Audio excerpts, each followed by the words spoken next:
Hello out there in internet land. This is episode 38 of Stop the Damn Match, your mum's 316th favourite wrestling podcast. I'm your host, Phyl Lamington. Sitting to my left is returning to the show after a long hiatus called work. It is JB. JB, how are you? Yeah, good, brother. Thank you to WWE for putting their best event on when I'm not at work, unlike the last 2 years. And seated to my right, making his return as per usual, my sidekick for this show, it's Dr. Shaymus. Shaymus, how are you? Not too bad after the, 8 hours of wrestling we've had this past 2 days? Well, is it 8 hours of wrestling, or is it really 5 hours of wrestling, about 6 hours of commercials? I think it's a lot less than... It was a lot of commercials. Yeah, they should call it Commercial Mania. TKO Mania. The second note wasn't as bad as the first, I'll give them that. Yeah, it's very true. Still, we're here to have a chinwag about Wrestlemania 42. Both nights of it. The extravaganza that was extravagantly filled with a lot of commercials. Yeah, it's extravagant if you're a commercial company. Extravagantly expensive to get your product on the air. Extravagantly expensive to buy a ticket to go and see the goddamn show. Yeah, to stand around for an extravagantly long time in between matches. So we're going to talk about the extravagantly first match, which was on night one. Match one, night one. Match one, night one. The first match was the Usos and LA Knight versus The Vision and I Show Speed. So we cut to the end of the match. I Show Speed shoves LA Knight into Logan Paul. Then Theory argues with Speed, leading to Knight shoving Theory into Speed. And then Knight hits the BFT. Knight and the Usos get the win and the pinfall. And then post-match, Paul tries to rough up I Show Speed. And the babyfaces come back, give I Show Speed a bit of a hand. And I Show Speed does a frog splash type thing, a splash of some description, onto Logan Paul on top of the commentary table. It causes it to disintegrate. So we'll start with you, JB. What were your thoughts on the match? The best part of the match happened after the match. Okay. That was it. What score are you going to give it out of 5? I'm sick of these YouTubers and celebrities being all over the goddamn pay-per-views. We never had this back in the day. The best we had was Pete Rose getting tombstoned by Kane. Yeah. Now we got Jelly Roll rocking up for no reason and Logan Paul's... Well, look, I can't ever call Logan Paul a YouTuber. I guess he's a full-timer now. Yeah. By proxy. And I Show Speed, I mean, yeah, his best moment happened after the match. Yeah. That was the best moment of the match. I'm going to give this like 1.5 out of 5 because it was just, yeah. When the best part of the moment happens after the match, it's not a very good match, is it? Okay. The most memorable part of the match was after the bell. All right. Is it Shay? For an opening match, it was pretty meh. It got the demographic it wanted to with, Speed and Logan Paul being there, and Jelly Roll, had the celebrity match. What demographic is that? Twitch streamers? Exactly. I guess. These young kids now is what they watch. But I could see what I was going for. You want to get all kinds of people watching WrestleMania, and that's a way to do it. Get it out and done with early, sure. I like seeing me some Jelly Roll, but he didn't really need to be there. They needed to kind of have less celebrities there. 1 or 2 is fine, but the amount that they had there tonight was a bit overboard. I give it a 2.5. It was okay. Had a feel-good moment, with Speed redeeming, but that was after the match again. The match was fucking just meh. Especially disappointing because LA Knight was in that and he should be LA Knight late. and the Usos are in that match. Yeah. And it reached no heights. Way later on. The Usos should have been in the fucking ladder match. Better LA spot Knight could have for been in the ladder match. Yeah. They could have all been in the ladder match. Instead they fucking had fucking... They just got dragged down with celebrities. They had Which is annoying. Rusev and a bunch of fucking other people that didn't even get an entrance at Mania. Well, Everybody deserves to get a fucking entrance. They did at have an entrance, WrestleMania. but ads were more important. We'll get to that later. Yeah. We'll get to that a bit later. Alright, so my thoughts on the match. I actually thought it was a solid match. It was a very quick match. But my thoughts on it too is that LA Knight deserves better than being the opening match and being in a 6-man tag with the Usos. Like, it just... A 6-man tag and 3 of them are celebrities. Well, 2 of them are celebrities. Yeah, it just felt like it was just meh. Yeah. But I still gave it a 3. A 3 Yeah, out of 5. I didn't think it was that good, but okay. Oh God. Ah! That was It's okay. It's all right. technical difficulties. Hang on. So we're going to move on to the next match now that we've fixed our technical difficulties. Next match was the unsanctioned match between Drew McIntyre and Jacob Fatu. And at the end of the match, Jacob hits Drew with the toolbox, places Drew on a table, and hits the moonsault for the win. Jacob Fatu wins via pinfall. Shay, what are your thoughts on the match? I do like me some... I don't like whatever that was. Zap. Moving on. I liked Drew in my match. I like Drew in the matches. Jesus Christ, English. But it was a very okay match. There was a few too many different names for a hardcore match this whole WrestleMania. We saw all 3 names for a... Yeah, the only thing we didn't see is like Extreme Rules. Like, Why? What's the difference? exactly. Like, don't get me wrong. I love a hardcore match. I love a fucking ladder match. But you don't need a whole bunch of them. Just call a spade and call it a fucking no DQ or a hardcore match. Done. Yeah. Don't need to come up with fancy names for it. But it was a hard-hitting match itself in the way the match went. It was okay. There wasn't really many stories to this, which sucks. They need to have video packages for every match. They had them in previous Manias and they stopped doing them, probably to fit more ads. But you need to have it so people that don't watch a lot of the product or have only just started watching again know what's going on. And it builds up the product. Like, for the 2 main events, the best thing about them was they had video packages which you're like, oh shit, and it gets you re-hyped to watch what's going to come.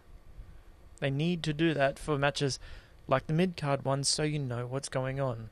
And you're not just like, oh, I like these 2 guys, but I don't know what the fuck is going on with the story between these 2. Because I like the both of them, but without... Like, I haven't watched a lot of the product recently, which is annoying. I didn't know what the fuck was going on, and I wasn't too interested. It was fun because it was a hardcore, at least you had the gimmick going for it, but you had really not much in the way of story unless you knew exactly what was going on. I'll give it a 3.5 because the actual wrestling itself is not bad. John? I think this... As was the story with this entire WrestleMania, I expected more. Especially for an unsanctioned match. Because the last unsanctioned match I watched was Triple H and Shawn Michaels. I think that was what, SummerSlam 2002? Yes. Yeah. That was violent and gory and a lot of hatred, and this was not. This had a lot of weapons and toolboxes. The last time we saw the toolbox was CM Punk and Drew McIntyre in Hell in a Cell. And that was more violent than this. I think if you're going to do it, and it's the same for the street fight later on, like if you're going to do an Extreme Rules type match, man, you got to go hard. Like, I don't think there was colour in this match. Was there? No. No. An unsanctioned match with no colour. Like, it felt lacking. And, again, no video package, so I don't know why Drew and Jacob hate each other. I have no idea. I just assume they ran into each other after the Rumble at some point and decided they need to fight each other. No idea why, because I haven't watched the product since Survivor Series. Like, it's been a long time. So again, yes, no video packages. I was very confused about what's going on. I enjoyed the match enough. It left me wanting more. I'm going to give it a 3 out of 5. Right, well, I gave it a 3.5. I thought they had great chemistry in the ring. Drew has really great comedic timing, particularly with his, I'll just walk on over and start using my mobile phone and posting on Instagram and Twitter. Yeah, post that straight to Twitter. And I thought it was a really solid match. And it's going to be a recurring theme, is you are correct. Like, these matches need a video package so that you can compress this storyline is sort of about 6 months in the making, because Jacob got put on the injured list by Drew. Then he came back and he cost Cody the WWE Championship to Drew. So you had no idea about any of this. And then Cody won the championship back because of Jacob again. And it was Jacob being pissed about being put on the injured list, and Drew being pissed about losing the WWE Championship. Wow, what a great rivalry. But that makes all the sense in the world. If you don't tell us this, because when you watch SmackDown and Raw, it's a whole bunch of storylines building over a period. But when it comes to the payoff, you need to explain what the story is. So it's like watching a TV show like Game of Thrones. Imagine just dropping into the middle of a random season of a show. Yeah, and just that's it. And you got to figure out what's going on from there. Yeah, like it's watching the season finale of Game of Thrones without ever watching Game of Thrones. Yeah. Yeah. You need that season recap so that you are caught up. Imagine just dropping in at like the last movie of Harry Potter. Yeah. Without ever watching Harry Potter. Yeah. What the fuck's going on? Who's he? Yeah. You're just sitting there going, who's this? What do they do? Why are they doing this? What's the reasoning behind it? Yep. And it just sort of highlights that it needed video packages instead of advertisements. Yeah. Do you think this is a TKO thing? Yes. This is definitely a TKO thing. 100%. And everyone knows it's a TKO thing. Yeah. Right, so we're going to move on to the next match, which was the women's tag title Fatal 4-Way match. So the champions were Nia Jax and Lash Legend, the Irresistible Forces. Irresistible gravity pull, maybe. Versus Alexa Bliss and Charlotte Flair. Versus Bayley and Lyra Valkyria. Versus, it was originally supposed to be Brie and Nikki, the Bellas. But Nikki is out with a foot injury. And she's actually had surgery on that leg, so it's not going to be like she comes back this week and turns heel and costs the team or anything. She's going to be out for a couple of months. So they called an old friend. It was the returning Paige coming back to WWE. Very nice. And yes, she still has her augmented boobies. Slightly less. Slightly less, but not that slightly. And at the end of the match, so Alexa Bliss goes for Twisted Bliss because she gets slightly distracted because Nikki Bella is out there using her fancy crutch. Her fancy crutch. On, I think it was Charlotte outside. And Alexa Bliss sort of looked at that and then went for the Twisted Bliss onto Paige, who put her knees up. Paige got up, hit the Rampage, got the pin, got the win, and Brie Bella and Paige are your new women's tag team champions. So I'm going to go first on this one. My first happy point is Paige is back, yay! And she is still silky smooth in the ring. Like, Oh yeah, She is a really good mechanic in the ring. Nia Jax and Lash Legend really are average and really need a lot of work still. they're just big monsters, and they move like big monsters, which is slow and cumbersome. But I felt that Alexa and Charlotte Flair really carried that match. It was a solid match, but like Bayley and Lyra, Valkyria, like there's nothing there as a team. And Nia Jax and Lash Legend are just so meh. Yeah. It's like 3 of the 4 teams were just haphazard. And apparently the original plan was the Bellas were going to win the match anyway. It's just like, I really am sick of the Bellas. I've been sick of the Bellas since before they got inducted into the WWE Hall of Fame. But Paige is back, so yay. I gave it a 3 out of 5. JB, what are your thoughts? Alexa Bliss. Closely followed by Paige. Closely followed by Bayley. In that order? It was a good match. For that reason. Not for anything to do with the wrestling. Yeah, 3 out of 5, just for the view. Shay. How can I follow that? It's hard to argue with that logic. It's the only logic I've got. It's the only logic that match deserved, really.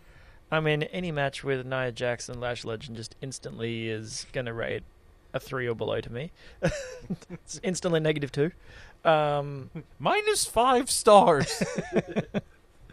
But Paige returning was fucking awesome, and we suspected that was going to be the case, which is good.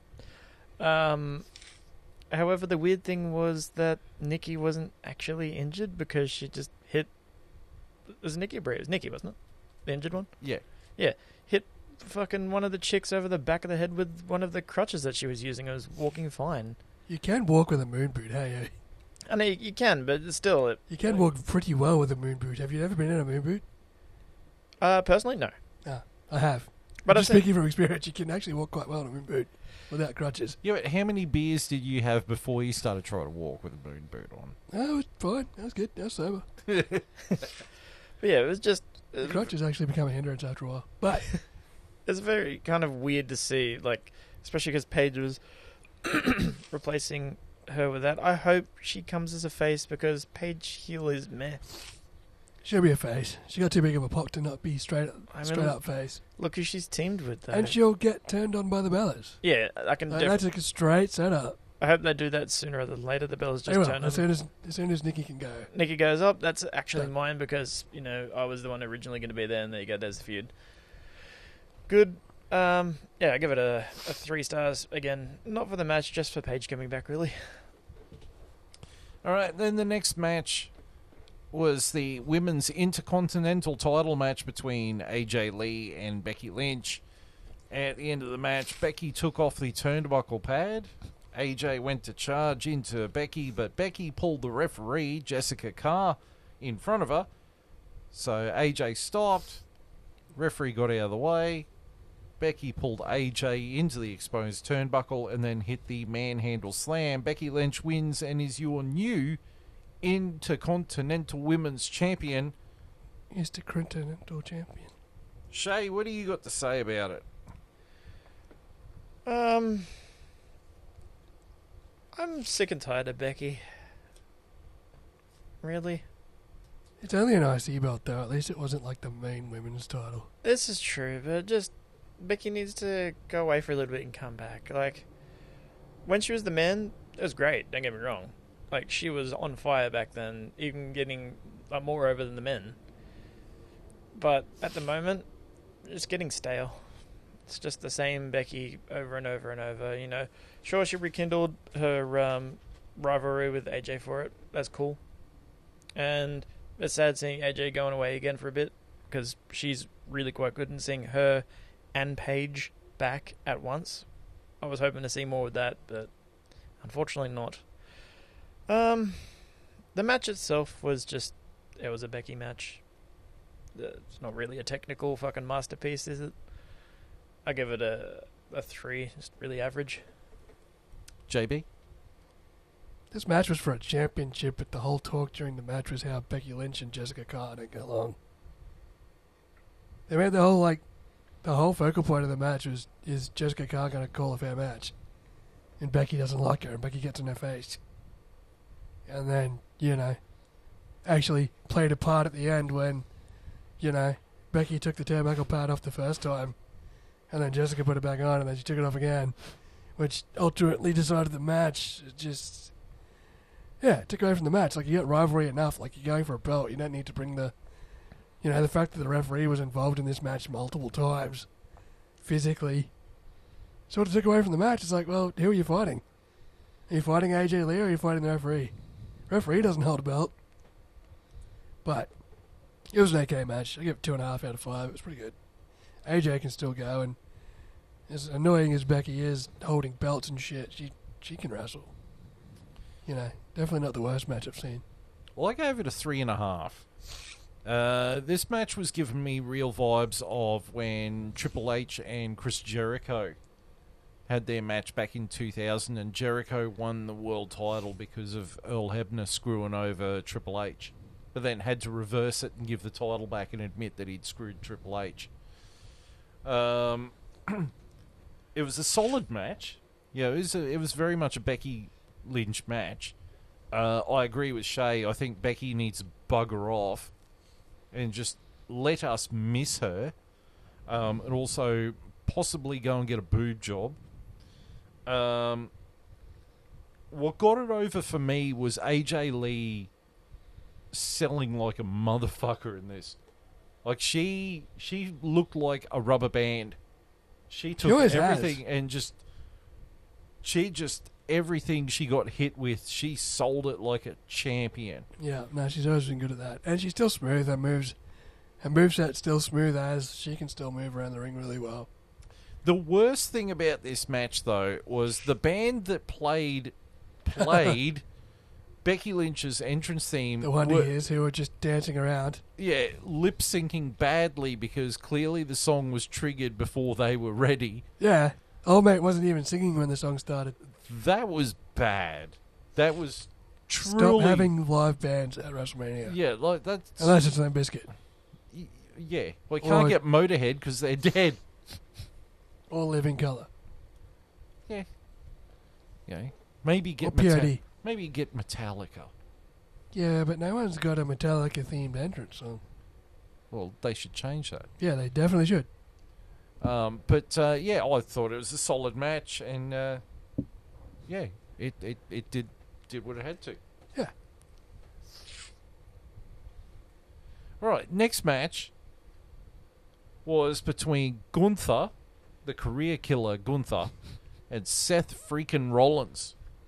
And towards the end of the match, Braun Breaker returns from his injury, runs on out, spears Seth.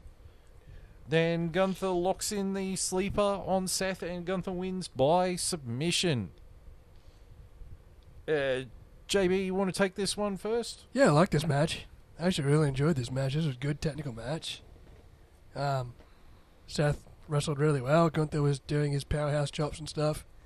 And Braun Breaker hit a hell of a spear. It was good. It was technical.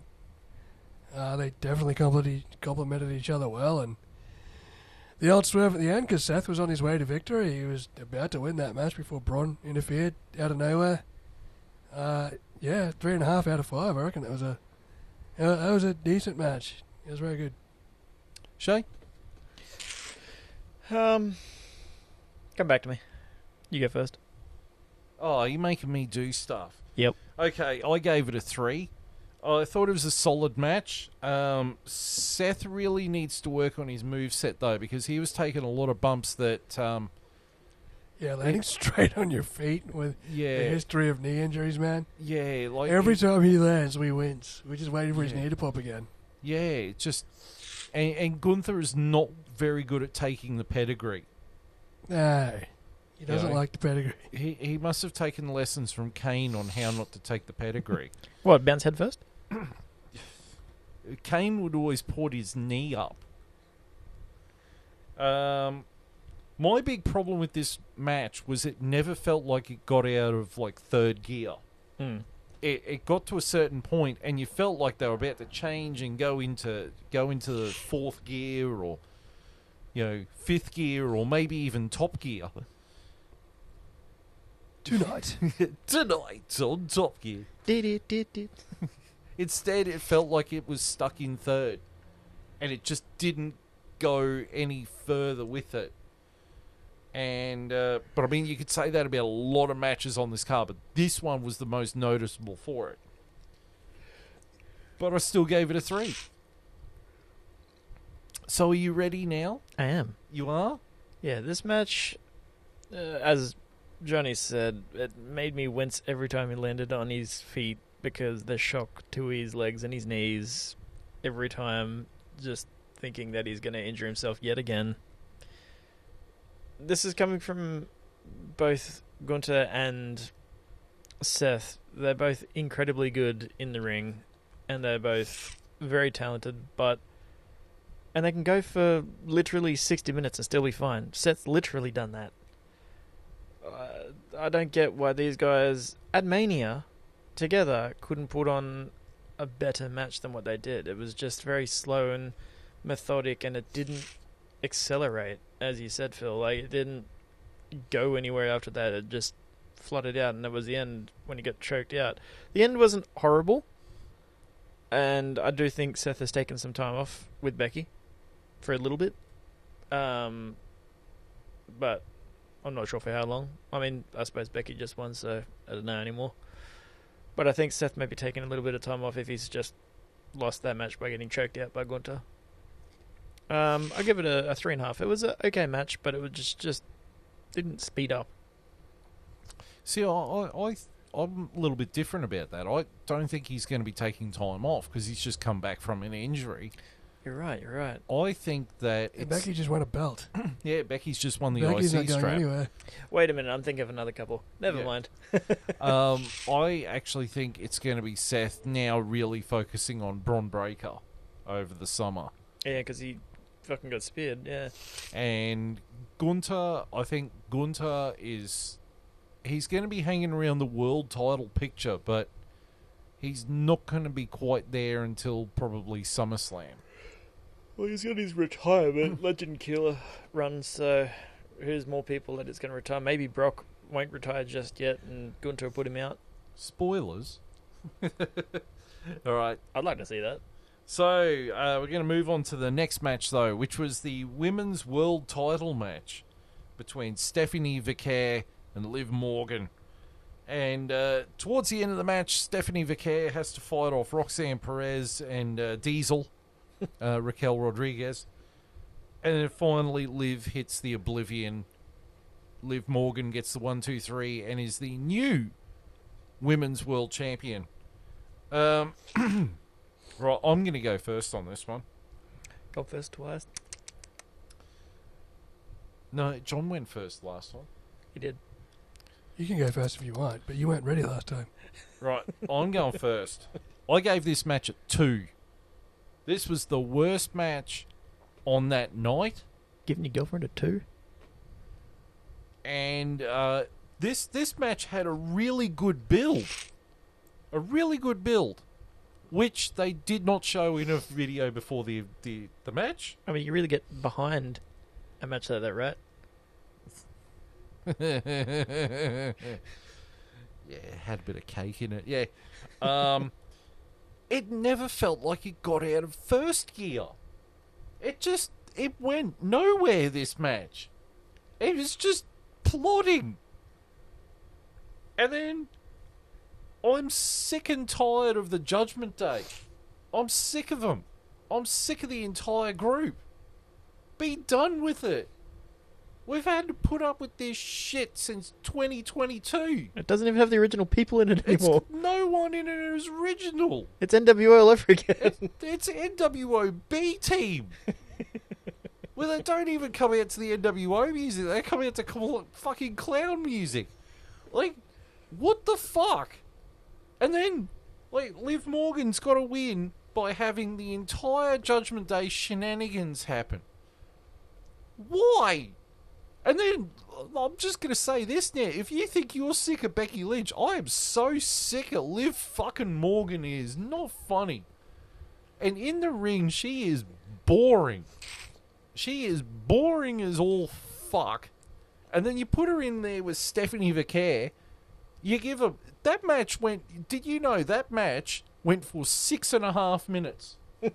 6.5 minutes for the women's world title when you've got one of the best women's wrestlers in Stephanie Vaquer in there with a chick who used to work at Hooters. Except she's got none. Team with Alexa Bliss. I'm like... But Stephanie's entire run as world champion has sucked because it's been poorly booked.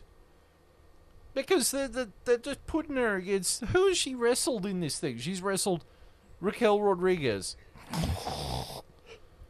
She's wrestled Liv Morgan now.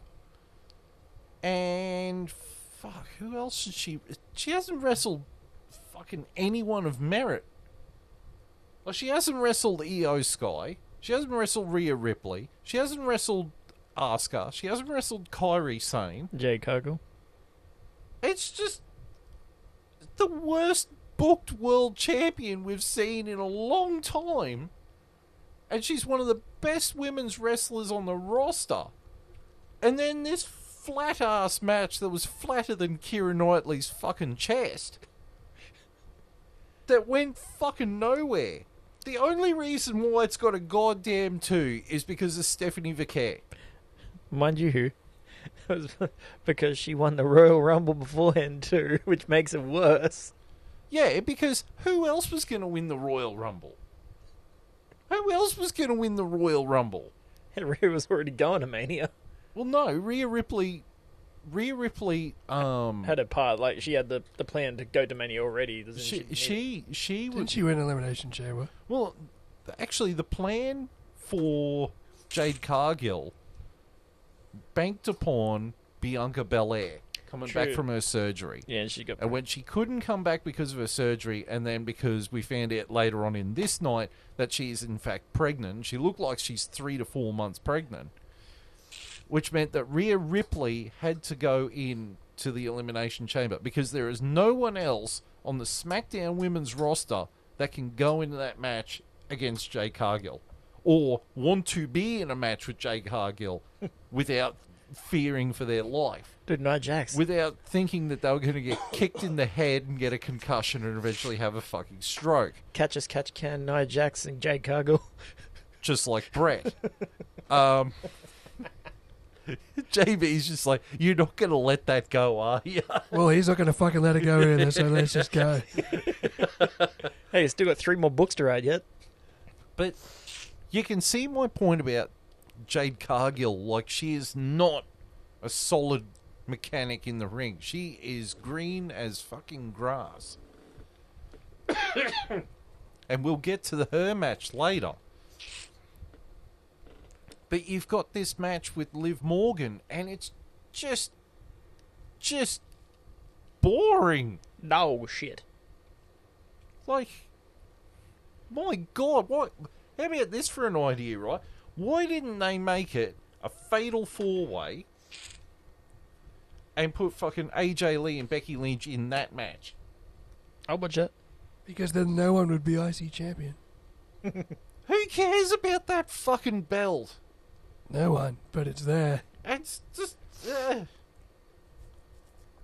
fuck. Shay, what have you got to say about it? I agree with you. It was a very dull match. The only thing that was worth watching in that was Stephanie Vaquer's behind. Oh, that was worth watching. I mean... I thought Christmas was back in December. Liv's entrance was definitely something. If you wanted to watch... It wasn't good. Fucking live... It's her song. She sang on it, and yet she had to lip sync it like she's fucking Britney Spears. That's exactly right. If you want to watch someone lip sync and then dance Fuck poorly... my life. And it's a shit song. Yep. It was definitely something, that's for sure, and it felt like I was just watching an advertisement for her song. Her old entrance music was better, and that sucks donkey balls. I mean, to be honest, both the entrance music suck. Just saying. Yeah, they changed Stephanie Vicair's entrance music. Like, when she first showed up, it was awesome, and now she's got whatever the fuck that's supposed to be. Generic entrance number 2. You know? And she's a big fan of Megadeth and Iron Maiden. I hope she's coming to Brisbane in November. That'll be great. I gave it 2. JB, what do you got to say? Oh, we had shitty music video intro, shitty match, screwy finish. 1 star. You're not going to give it 2 stars for each of Stephanie Vicair's butt cheeks? Yeah, righto. 1.5. How about that? 1.5. We'll split the difference. Like you want to split something else. Notice that JB did not say very much about Alexa Bliss earlier, so someone had to sexualize this fucking part of the show. This match brought to you by Buns from Brumbies. Fucking commercials, don't fucking start. Easter's over. We can't even do hot cross buns references. It's past Easter. Yeah, because as soon as Christmas is over, the hot cross buns are out. They're stale before it even gets to fucking Easter, you idiots. All right, then we get to the main event of night 1 of WrestleMania. WWE title match. Cody Rhodes versus Randy Orton with Pat McAfee. So towards the end of the match, Randy RKO's the ref because he gets finger poke in the eye from Cody. So Randy RKO's the ref. Then RKO's Cody. Then Pat shows up with a referee shirt and Cody kicks out, so Pat gets RKO'd by Randy Orton as well. And then Cody hits the crossroads, gets the 1, 2, 3, gets the win, and retains the WWE Championship. Oh my god, it's Cody Rhodes.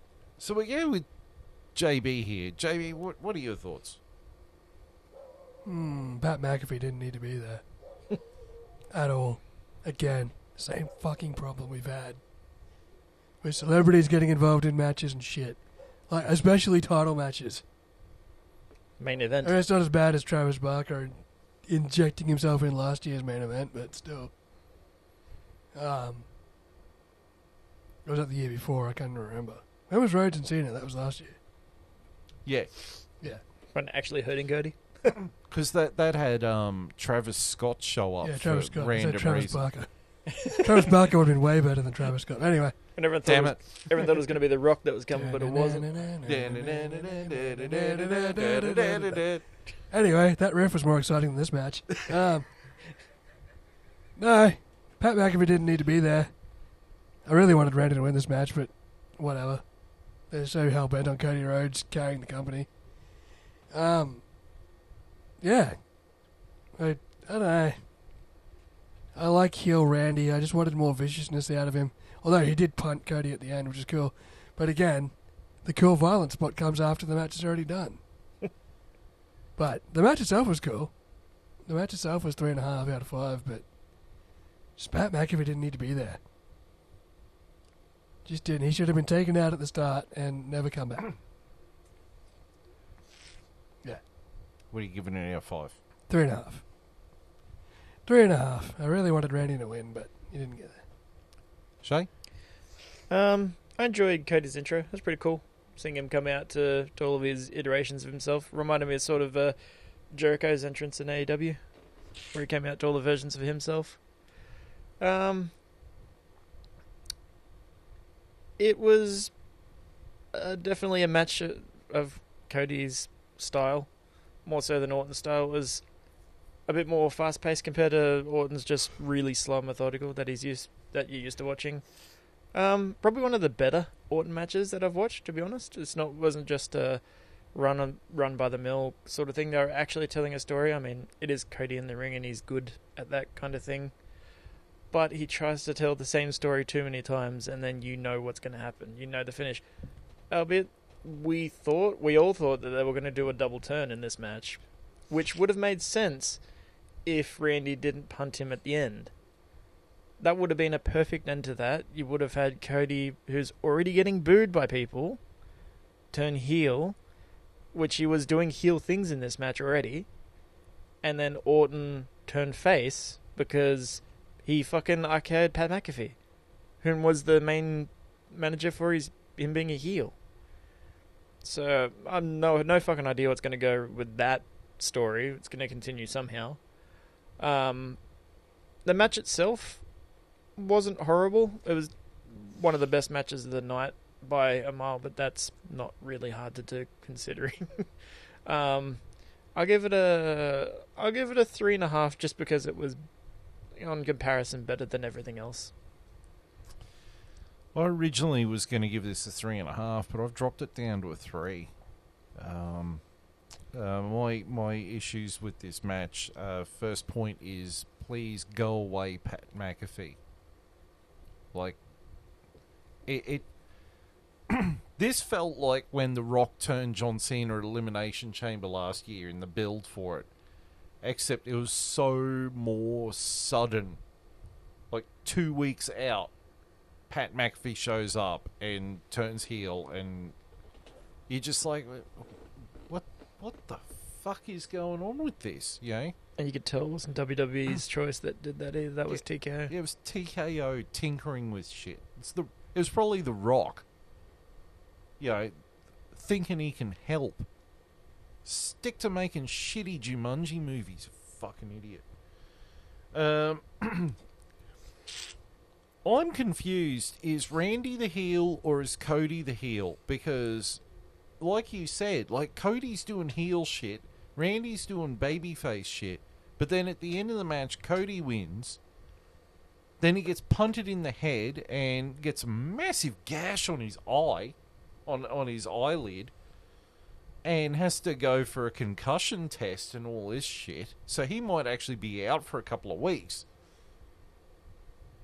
And Randy's back to being the heel again. I'm just confused. There's no anti-hero in this. It's just two people trying to be bigger dickish heels. Like, they're just measuring each other's dicks. Cody and his dusty finishes. Like, trying to emulate his dad with these weird, fucked up endings. You can't have underdog finishes all the time when you're already the fucking champion. I mean, we had it in WrestleMania 40 where it was running after and that's running the best running. fucking Cody finish you'll ever have. Yeah. And then Ever have. Then last year we had the Travis Scott running where we were all expecting The Rock to show up.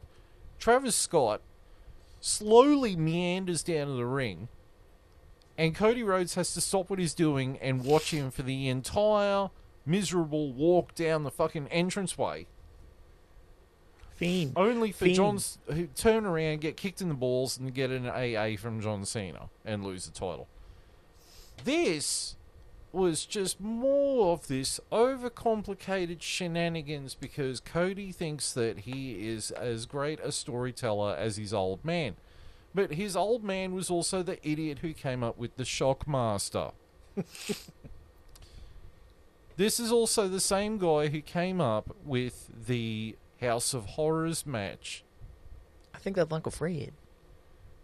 If for all those who don't know about the House of Horrors match, the electric chair match in WCW, it had an electric chair in the middle of a cage and a switch.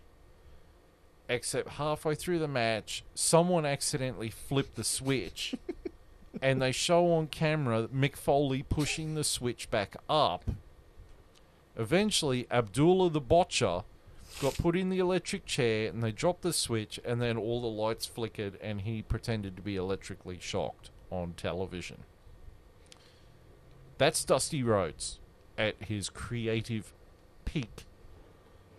I'm waiting for Cody to start trying to do this shit. Might be more entertaining than his fucking title run. This match... Bicycle on a pole match. Viagra on a pole match. Shockmaster on a pole match. Brandy and a Pro Bowl match. But this match was such a slow burn match that it was like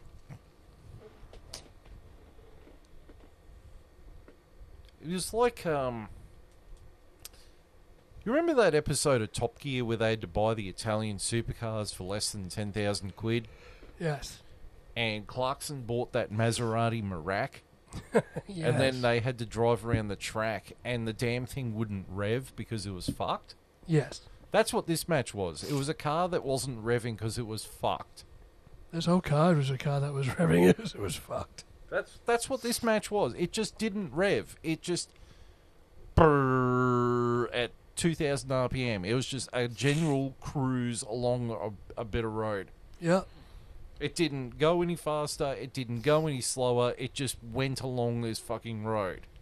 That happened to be the bumpiest, greatest Mackay City Council job in history road. Meaning it was full of potholes. Yeah. And that's why I gave it a 3, because it just... We deserved better. It had to be a lot fucking better than this mess. Night one, though, the entirety of night one was criminal. Well, Absolutely criminal. speaking of which, what would you rate night 1 out of 5? 2, at best. Jay? Yeah, I agree. Would not watch it again. It was a 2. It was quite uninteresting. One of the biggest highlights of the entire night probably was Paige returning. Yeah. That was it. And maybe seeing AJ Lee wrestle again. It's pretty cool. That was it. And the unsanctioned match. Yeah. Like, the fact that the main event isn't a highlight of that is bad. Like, it could have been so much better considering who the fuck was in the match. Cody Rhodes and fucking Randy Orton, 2 of the highest tenured wrestlers in the business. And Cody's been to multiple businesses. He started his own. He's literally started his own fucking business. That's still going, for fuck's sake. They just needed to think about it a bit more and not shoehorn in a bunch of celebrities. Don't get me wrong. I like seeing Jelly Roll. Love the guy. Seeing him do a spot, cool. But probably didn't need it in the main event. Yeah, this match needed to be focused on Cody versus Randy. I'm glad they took both of each other out early. Pat didn't need to come back at all. Especially because it did nothing for Randy because he's a fucking heel because he punted Cody after. If they didn't do the punt, that'd make sense. I'd be like, okay, it's to fucking turn Randy face. But no, they didn't. And it's not needed at all for him to come back then. Yeah, I gave it a 2.5 for the whole night. Cody and Orton still ended up being a highlight, as did AJ and Becky and Drew and Jacob, and Paige returning. The negatives for me were Stephanie Vicaire and Liv Morgan, and all the celebrity bullshit. All right, so we'll move on. Move. Oh, Jesus Christ! Try moving that oxygen down your throat first. Spluttering your way to night 2. Oh, Jesus Christ. I'm revving like that fucking match's motor. Ah, there we go. Bit of Sprite. Take some pointers from Jim Cornette. Night 2 opens with Obafemi versus Brock Lesnar. And at the end of the match... So, Obafemi gets hit with the F5... slowly crawls up, gets up, hits a choke slam, and then the fall from grace powerbomb onto Brock Lesnar, gets pinfall, gets the win. And before I give my rating on this match, Obafemi's celebrating and everything, walks off, and then Brock Lesnar's still in the ring, takes off his gloves, and rather upset, takes off his boots, and waves goodbye to the crowd. Even Paul Heyman was a mess. Looks like Brock Lesnar's retired. Yeah. So I gave this match a 4. It wasn't a long match. It was actually a really short match, but it was perfectly paced. It didn't outstay its welcome.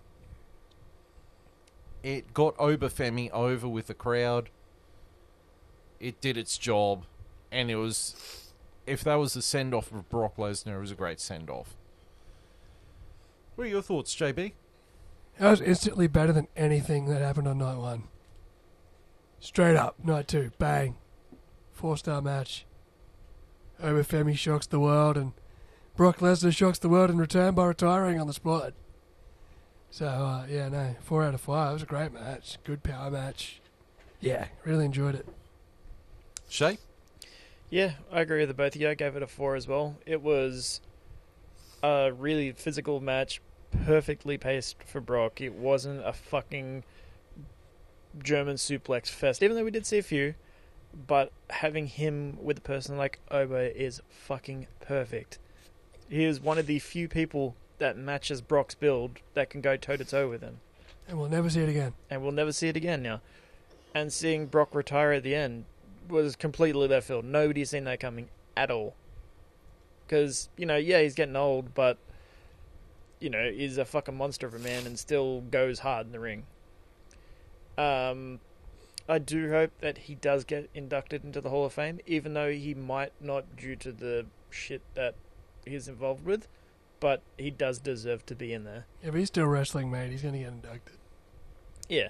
I mean, he definitely deserves to be in the Hall of Fame, considering how much he put into that business. The allegations came out, and then he came back and continued to wrestle, so I think he's okay. Yeah, I think he's okay. But yeah, absolutely phenomenal match, and as you said, JB, way better than anything on night 1. Yeah, straight up night 2, first match of night 2. And straight up better than anything night 1 produced. Yep. That was the same as last year. Because last year, the first match on night 2 was the triple threat for the women's world title, which was Rhea Ripley, Bianca Belair, and Io Sky. That was great. And immediately made everything on night 1 look like shit. All in all, WrestleMania should be one night. Prove me wrong. Yeah, but I don't want it to go for 7 fucking hours. No, should be still 4 hours, but one night. If you don't get your spot in WrestleMania, do better. Fuck the ads off and fucking hurry up with your matches. Yep. And bring back video packages. Yeah. The next match on the card was the Intercontinental title ladder match between the champion Penta, Rey Mysterio, Rusev, Dragon Lee, Javon Evans, and JD McDonough of the Judgment Day. And towards the end of the match, Penta hits a running Mexican destroyer on Javon Evans, and then Penta climbs up the ladder, retains his championship. Shay, what are your thoughts on this one? I quite enjoyed this match. I always enjoy a good ladder match. It's no surprises that TLC is one of my favourite pay-per-views. Money in the Bank is one of my favourite pay-per-views. It's just chaos. But the thing that irked me about this was when we came back from the ad break, there was already 3 people in the ring without an entrance. It's fucking WrestleMania. Everybody deserves to have an entrance at Mania. Everybody. And the fact that they put a fucking ad to take away from a wrestler that's in the match pissed me off. Don't get me wrong. Ads in there, sure. Do what you want. Don't take it away from the people that are in there. Even if it's, JD, JD, Dragon Lee, and Rusev that were in the ring. Fucking Rusev. The motherfucker came out in a tank against John Cena. He comes back and now he doesn't even get an entrance? Are you fucking serious? Jesus, the match itself, great match. Lots of flips, lots of ladders getting broken. Seeing Penta retain, I'm okay with that. Penta's fucking amazing. I'll give the match itself a 3.5. It's pretty solid. Didn't get more because 3 people got the entrances cut. JB? Yeah, it was a good match. It was a really good match. Penta's cool. Good to see Rey Mysterio still going.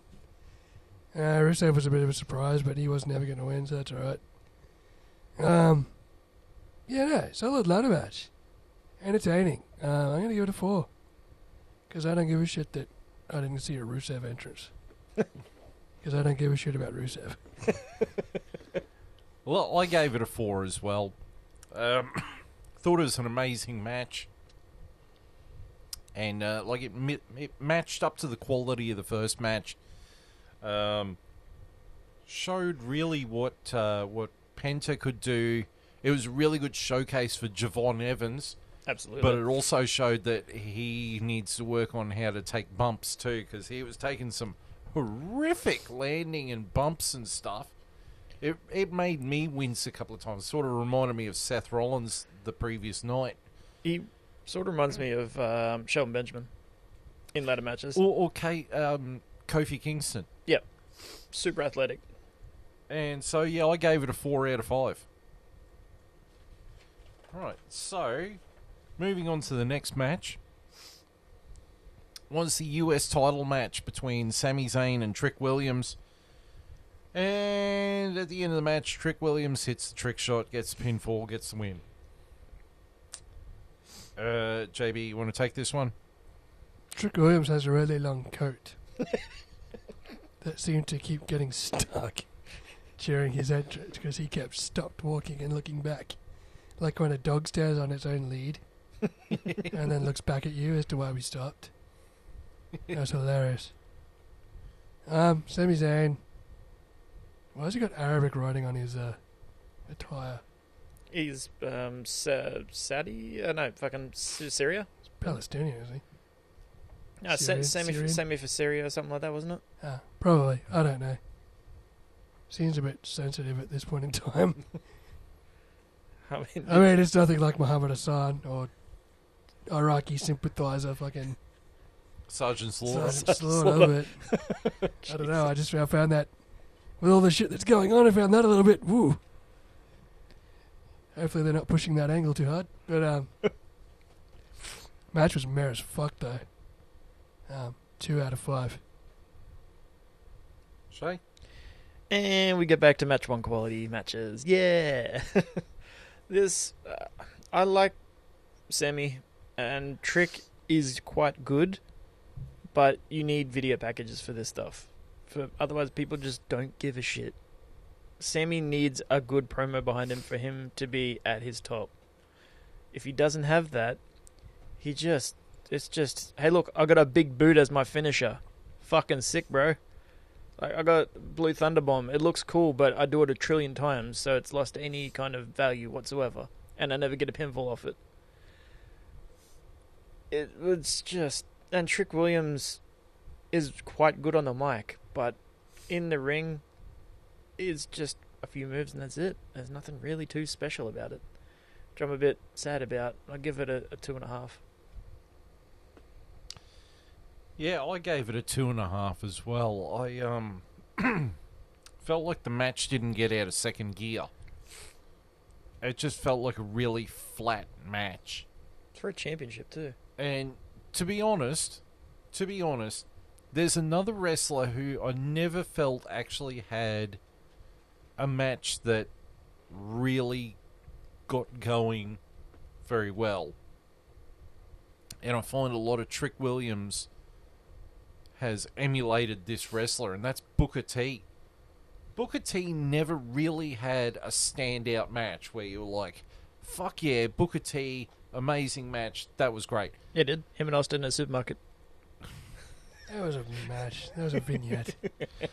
And I feel Trick Williams is the same way. Like, there's a lot there, but he is so hell-bent on emulating Booker T that he's going to emulate the fact that he is mid.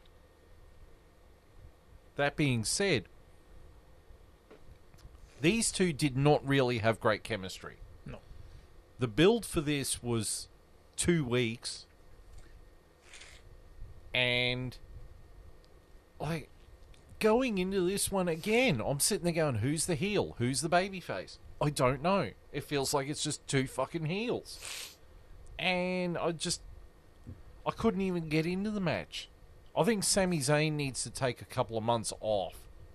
And just go home, have a Coke and a smile, play some video games with Kevin Owens, do something else, and then come back With KO.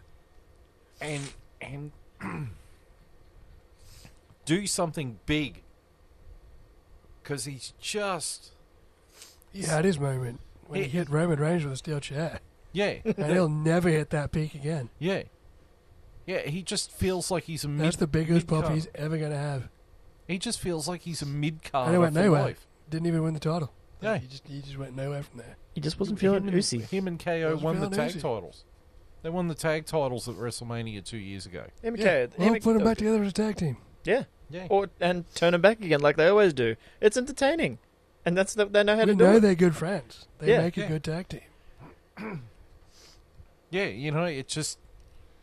This match, it was like, just... It was like eating a Macca's burger. Like, yeah, you eat it because you're like, fuck, I could go for a Macca's burger. But you don't eat it because it's a culinary experience. It's really not. You haven't had the right kind of burger, sir.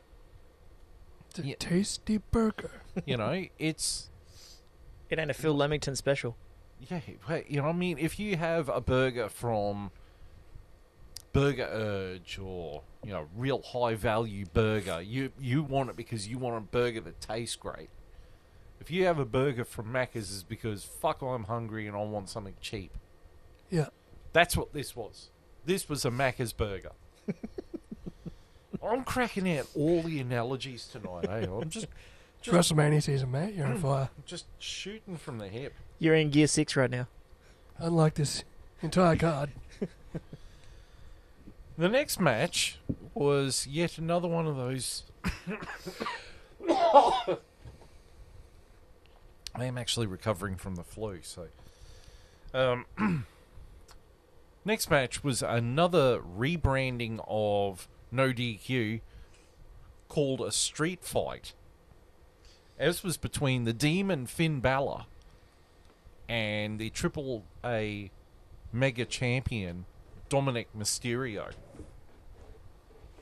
And towards the end of the match, Finn Balor set up Dominic Mysterio onto a table, performed the coup de grace, put Dominic through the table, gets the pin, gets the win, end of the match. I'm going to go first on this one, just purely because I can. I gave it a 3.5. After 2 average matches, this was just the shot in the arm that we needed. It didn't really make use of the street fight gimmick, though. There's a couple of kendo sticks. You know, it was some Someone went chairs. to a table, which is more than... It was a table, it was some chairs, I it think was a that couple was- of kendo sticks. It was almost more than the unsanctioned match from night one. Yeah, but that had 2 tables. Had a toolbox. And a toolbox. And some chairs and a belt. The referee's belt. Oh, I forgot about the referee's belt. The referee's belt. Give me a belt. Gary belt. Give me a fucking belt. But this was a really solid match, and it was nice to see Finn Balor coming out to his proper entrance music as the Demon, and I'd like to see them strap a rocket onto Finn Balor and actually give him a push. Give me fucking Yeah, more title back. It's time. Because it's now or never. If you don't do it now, he's going to go to AEW. It's that simple. Shay. This wasn't horrible, you know. It was pretty good. It was always awesome seeing Demon Finn Balor back. Albeit I'm not sure why they pulled the trigger for him and Dom, but sure, it's Mania. Anything can happen, you know. It went pretty well. Like, they used kendo sticks, they used chairs. That's, you know, I was expecting Dom to get a win here, like, by underhanded tactics, but I'm glad they didn't, and I'm glad they had Finn go over. I give it a 4. It was a pretty solid match. JB? Yeah, I gave it 3.5 because of Demon Finn, because I haven't seen him in ages, but I actually don't think the match reached any great heights, to be honest. Seemed like they could have gone up another gear or 2, but they just didn't want to, for whatever reason. Yeah, solid match. Don't know why. I know why they're feuding. It's because they used to be in the Judgment Day together, but Yeah. that candle's been burning for fucking like 3 years now. Yeah. Like, just end this fucking feud. Well, if they'd shown video packages before the match, you could have seen that this all started because Finn Balor got they did an episode of Raw from Belfast, you know, Ireland, Yes. and CM Punk himself challenged Finn Balor for a world title match, and CM Punk won the match and said to him, you know, you're a world-class opponent. you need to get away from that trash called the Judgment Day and be on your own. And that sort of set the seeds of Finn Balor breaking away from the Judgment Day. And then eventually, I think it was during an Intercontinental title match, Finn Balor cost Dominic the IC title. It went to Penta. Then the next week, Finn Balor had a match and the Judgment Day turned on Finn. And they tried to smash his ankle or something like that. And then Finn Balor said he was coming back for a crack at Dominic Mysterio. And that he had awoken something nasty inside of him. And they said a couple of weeks ago that the demon was back. And it was just like, maybe you should have not announced that and left it as a big surprise for WrestleMania. Could you imagine if he just demon entrance out of nowhere? The pop. Yep, that would have been fucking nuclear. So much better. It would have been as big a pop as Paige yesterday. Yeah. But see, that makes way more sense with a video package explaining it. Yeah. So that was that. Right. So next match is the WWE Women's Title match between Jade Cargill and Rhea Ripley. Towards the end of the match, Rhea Ripley hits Riptide after she counters her way out of the... What is Jade Cargill's finisher? It's the Eye of the Storm, isn't it? Jaded. Jaded. Found her way out of Jaded, turned it into the Riptide, got the pin, got the win, and is your new WWE Women's Champion. Okay, Shay, you want to kick this one off? Now you know exactly what I'm going to fucking say about this match straight away. That's why you're going first. Good.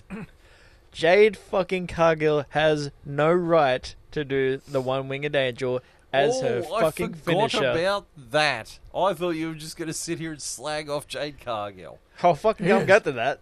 But this is point number 1 on the agenda. Doing that finisher and calling it your own is not fucking right, especially when she come from the same company as Kenny anyway. I don't know. She didn't go to New Japan. Fucking AEW, you dumbass. I know. But, God, when I seen that, because I had no idea that she was using it as a finisher. I don't think it is her finisher, is it? It's not a signature. It's a fucking signature move, which is worse. She just uses it. Oh. Anyway, ignoring that, it's always good seeing Rhea in a match. She's always solid. You can tell that she was trying to make the best out of this match. It wasn't a botch fest, so I'll give Jade Cargill that. But it wasn't the best match I've ever seen in my life. I'll give it a 3. Only because mummy. JB? Yeah, I give it a 3. That's probably as much as I can give it because it felt like Rhea Ripley was just carrying this whole fucking match. Like she carried Jade. Well, like, Jade's good power wrestler, but she's not ready for the spotlight. Not for a Mania fucking main event women's match. Ooh, she's not there yet. She's very clunky still. Very green, you know. She's like very Goldberg versus William Regal-esque. Very green, you know, like Jade. Yeah. We talk William Regal or Lord Steven Regal? Whichever one he was in WCW. Lord Steven Regal. Yeah, that one. Where he was asked to have a competitive match. A 6-minute competitive match, and he did the job. He's a man's man, you know. I don't hate him for that. But, much like that night, Jade Cargill's very green, and Rhea Ripley had to carry her through this match. And it's probably a good thing that Jade doesn't have the belt anymore, because she needs more time in the cooker. Right. Not to say that she won't be a great power wrestler by the end of it, just don't make the Goldberg mistake. Don't bunch of... Luckily, she doesn't seem to be that popular, so it's good. I gave it a 2.5. And I was being generous. This match looked heavily rehearsed. There was nothing organic about it. And that's all Jade's fault. And that's all Rhea trying to coach Jade through the match. Yeah, I mean, Rhea carried the match. She had to carry a 100-kilo woman on her back to get this one done. Literally and figuratively. And because it looked rehearsed, it didn't have any real momentum. It felt very staccato. But just this happened, and then this happened, and then this happened, and then this happened, and then we had a run-in, and then we had Io Sky come out and help, and then Rhea Ripley hit her finish, and then the match was over. It was just plodding. I expected better from Rhea Ripley, but she had to carry all the weight in this one because Jade Cargill is one of those ones that should have gone to NXT and not straight to the main roster. Yep. So, 2.5, and that's being generous. and then we get to the main event of WrestleMania. The World Heavyweight Championship, CM Punk versus Roman Reigns. And after a whole bunch of this, that, and the other, and CM Punk running out of petrol, didn't tap the select button to recharge his stamina, Roman Reigns hits a super spear, like the one that he beat The Undertaker with at WrestleMania. Roman Reigns wins via pinfall and is your new World Heavyweight Champion. JB, you want to go first? Yes, I do. 4.5 out of 5. That was the best match on the card. That was the longest match on the card. It told the most story. Still seemed a little slow and clunky at times, but that's what Roman matches are. Utilized most of the arena. Don't know who called it a no disqualification match, but usually when you hit your opponent with stairs, you get disqualified. And usually there's countouts, and there's no countouts. And you can go through as many announce tables as you like. Good match. And, you know, they're my two favourites. Roman's my favourite, and CM Punk's my other favourite, so this was basically just watching my two favourites go at it. It was great. I enjoyed the hell out of it. Shay? I quite enjoyed this match. It was a solid match. Definitely the best match. I would say the best match of both nights. Told a decent story. We got a video package because it was a main event match. Lo and behold, it's a hell of a lot better when you understand what the fuck's going on. But the CM Punk running out of gas moment was kind of cool. It looked sort of reminded me of when Cena used to go for his AA and then they'd be too heavy and he'd flop forward. Reminded me of that, except because it was towards the end of the match, it felt more real, you know? Yeah, weird that they didn't DQ, but because it's a main event, the ref decided not to call, which I think's bullshit, but sure. The CM Punk spot where he threw his tape at the ref and the ref went to pick up the tape and went for a low blow, that was cool. I wasn't expecting that. That was And very good. it was a really new moment that I don't think I've ever seen somebody do that. I've seen, you know, fucking Ric Flair and that do different kinds of ways to do it, but that sort of reminded me of the way that Flair used to like do it, but do it in a new and interesting way. Or even Eddie, actually. Eddie was great for it. Yeah. But yeah, I quite enjoyed it. I'll give that a 4. I gave it a 4 as well. It had no bullshit. And it was a clean finish. It was a clean finish. There was no bullshit. There was no celebrities. There was no run-ins. There was no distractions. It was just two people. Beating the shit out of each other. And they were the drama.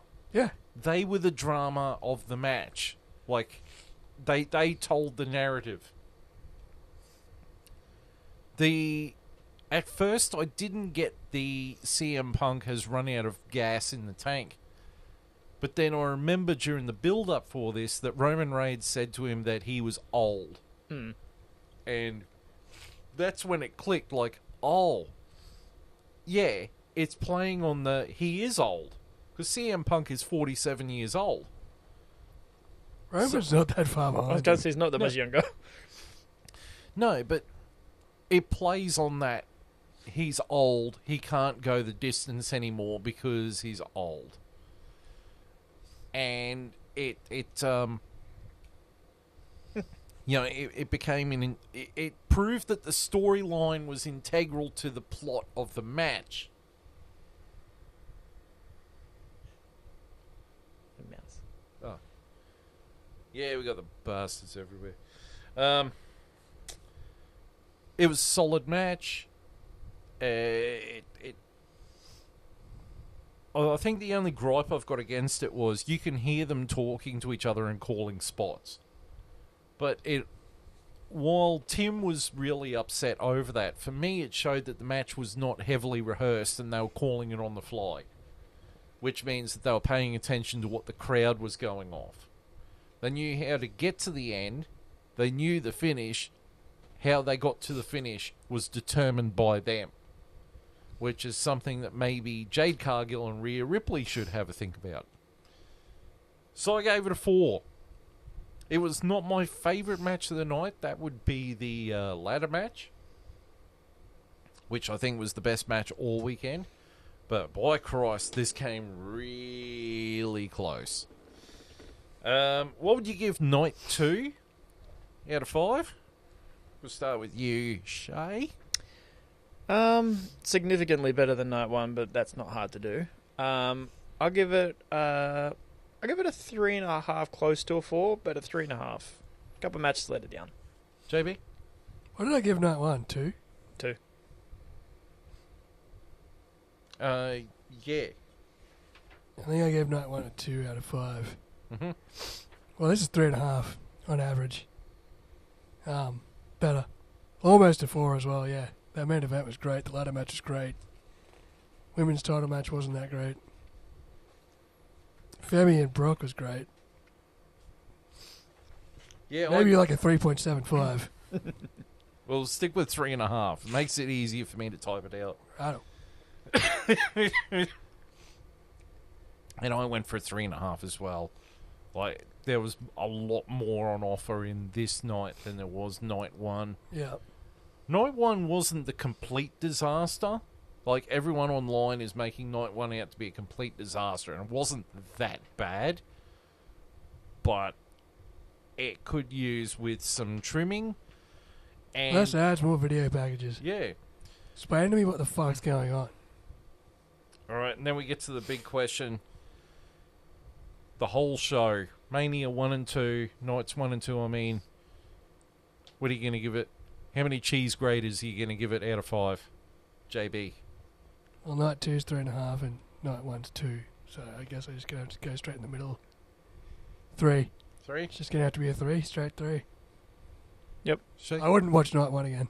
Nah, definitely. I agree with JB there. I wouldn't watch night 1 again, but I agree with the 3. Yeah, I'm going to go with the 3 as well. Night 2 is certainly watchable again. Night 1, you know, it was average. Yeah. Maybe just below average. But TKO has got a lot of shit to answer for with their fucking commercials, because that is absolutely... How the fuck can you have that many ads and also charge that much fucking tickets? Yep. How far behind the 8 ball are you financially? Vince never had this problem. I think... Okay, here we go. With my personal opinion, okay? I think that Triple H books a better show than Vince, because Vince always had screwy finishes or would keep programs going for longer than they should, and had comedic... I mean, like, the Usos versus FTR, and the reason was because they had video footage of FTR shaving their backs.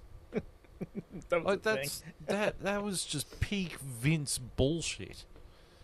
poop jokes. Because he likes poop. Yeah, but the one thing I will give Vince is that Vince always had...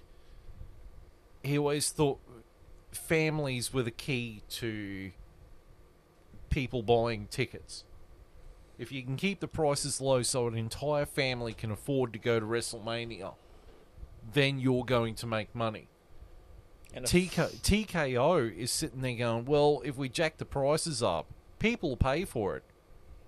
And doesn't matter if you fill an arena if you make fucking $1 squillion, right? yeah. The best analogy, and I commented on this last night on YouTube, on I think it was a What Culture video, What Culture Wrestling video. I said TKO feels like the lawyer from Jurassic Park.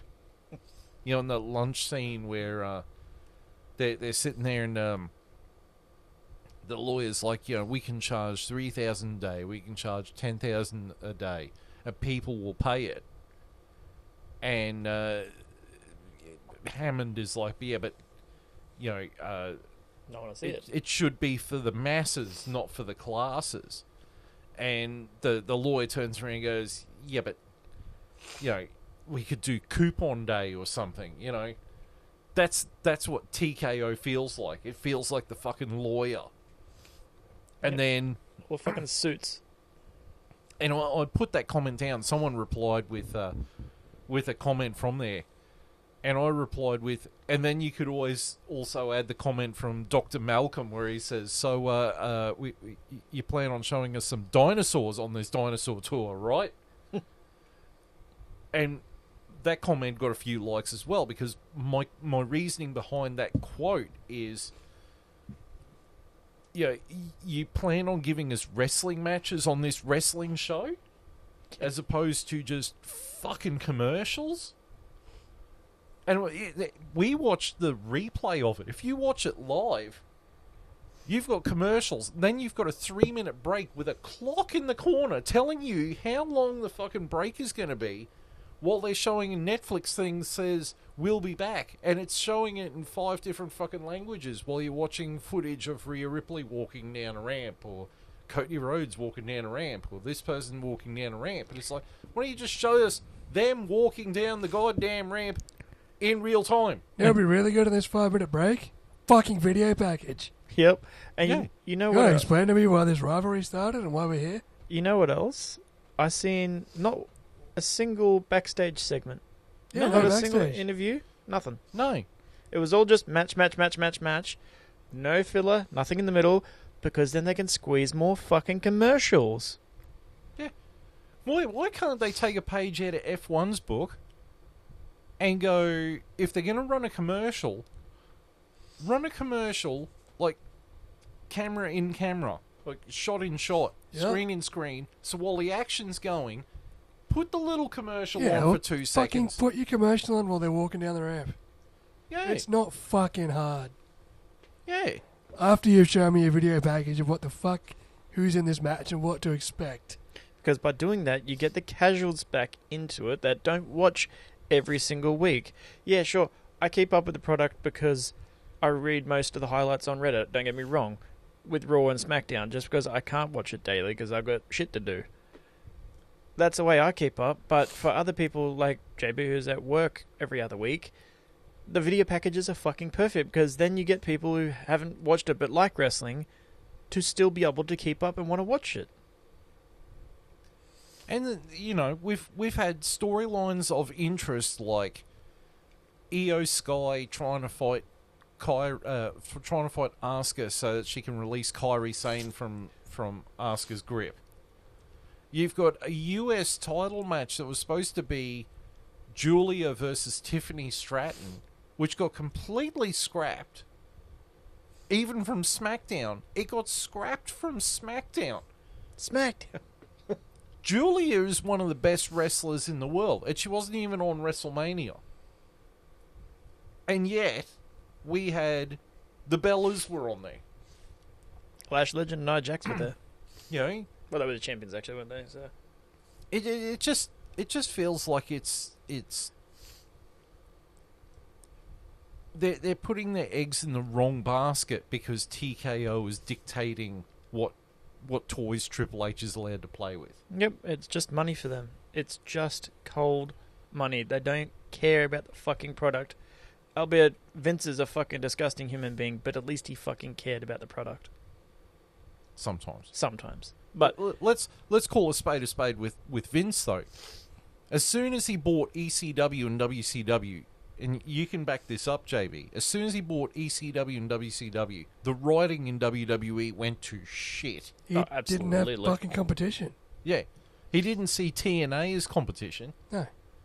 It wasn't until AEW showed up on the scene that he went, oh, it's WCW again. Fuck, I've got to start trying.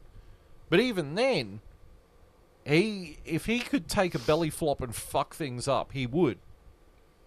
It was... How many years did the crowd want Roman Reigns to turn heel before we got a Roman Reigns heel turn? And lo and behold, it was the best thing he ever did for his career. But it also leads to the fact of how many years did we want John Cena to turn heel? And then he turns heel, and it makes no fucking sense. And And then he turns face, and it makes even less fucking sense. Yep. well, the heel turn was fine. I seem to enjoy the heel run more than 99% of people on the internet. Because it came from a place of him sitting there saying, very much like Hulk Hogan when he turned Hollywood. Where he said, I sat there and I told you kids to say your prayers and take your vitamins and everything, and you can all stick it. And John Cena was sitting there saying, I've sat there and raised your kids because you're all rubbish parents, and you've got the audacity to boo me. Yeah. But he was booked weekly, like in a bad way.